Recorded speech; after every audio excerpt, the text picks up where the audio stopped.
2 ദിനവൃത്താന്തം അധ്യായം 10. രാജ്യം പിളരുന്നു. റഹോബോവാമിനെ രാജാവാക്കാൻ ഇസ്രായേൽ ജനം ഷെക്കെമിൽ സമ്മേളിച്ചു. അവൻ അങ്ങോട്ട് ചെന്നു. നെബാത്തിൻ്റെ മകൻ ജെറോബോവാം ഇത് കേട്ട് ഈജിപ്തിൽ നിന്ന് മടങ്ങി വന്നു. അവൻ സോളമൻ്റെ അടുത്ത് നിന്ന് ഈജിപ്തിലേക്ക് ഒളിച്ചോടിയതായിരുന്നു. അവർ അവനെ ആളയച്ചു വരുത്തി ജെറോബോവാമും ഇസ്രായേൽ ജനവും റഹോബോവാമിൻ്റെ അടുത്ത് വന്ന് പറഞ്ഞു, അങ്ങയുടെ പിതാവ് ഞങ്ങളുടെ നുകത്തിന് ഭാരം കൂട്ടി. ആ ഭാരിച്ച നുകവും കഠിനവേലയും ലഘൂകരിച്ചു തരിക. എന്നാൽ ഞങ്ങൾ അങ്ങയെ സേവിക്കാം. 3 ദിവസം കഴിഞ്ഞ് വീണ്ടും വരുവിൻ. റഹോബോവാം അവരോട് പറഞ്ഞു. ജനം പിരിഞ്ഞുപോയി.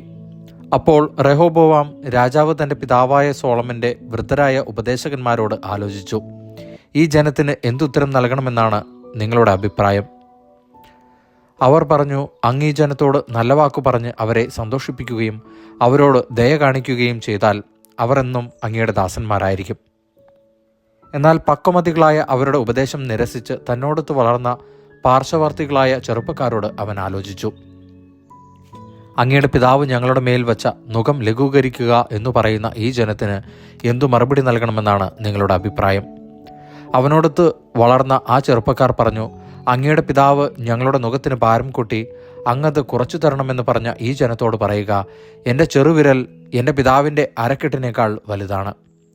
അവൻ ഭാരമുള്ള നുകം നിങ്ങളുടെ മേൽ വെച്ചു, ഞാൻ അതിൻ്റെ ഭാരം കൂട്ടും.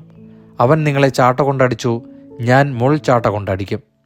3-ാം ദിവസം വീണ്ടും വരുവിനെന്ന് രാജാവ് പറഞ്ഞതനുസരിച്ച് ജെറോബോവാമും ജനവും റഹോബോവാമിൻ്റെ അടുത്ത് വന്നു.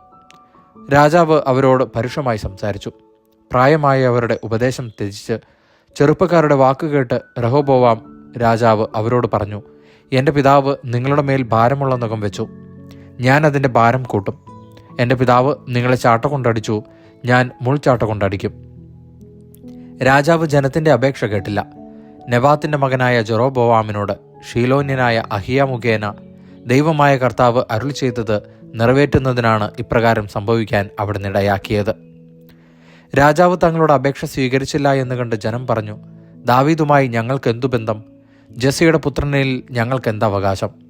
ഇസ്രായേലെ കൂടാരങ്ങളിലേക്ക് മടങ്ങുക. ദാവീദെ, നിന്റെ കാര്യം നോക്കിക്കൊള്ളുക. ഇസ്രായേല്യർ തങ്ങളുടെ കൂടാരങ്ങളിലേക്ക് മടങ്ങി.